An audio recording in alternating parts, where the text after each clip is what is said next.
Una parte dello spettacolo, rapidissimo. Una parte dello spettacolo, tutto quello che sto per dirvi è falso. E che vuol dire? Vuol dire che dobbiamo imparare ed educarci a distinguere il vero dal falso, in un mondo in cui ormai sembra tutto contraffatto, dal cibo alla moda, alle persone, alle parole. Il falso costa meno.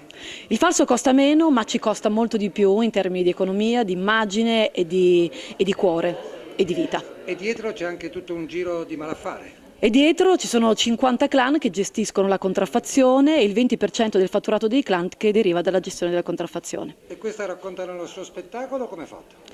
E questo che io racconterò al mio spettacolo è diviso in capitoli. Ogni capitolo corrisponde a un ambito del falso in cui il falso impera.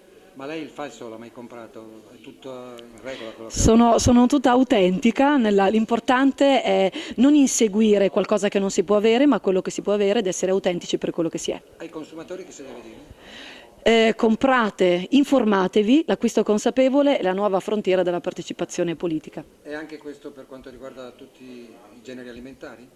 Certo, anche perché c'è un'intera filiera agroalimentare controllata dalle mafie, per cui non è secondario scegliere il prodotto buono e giusto, al contrario di quello contraffatto.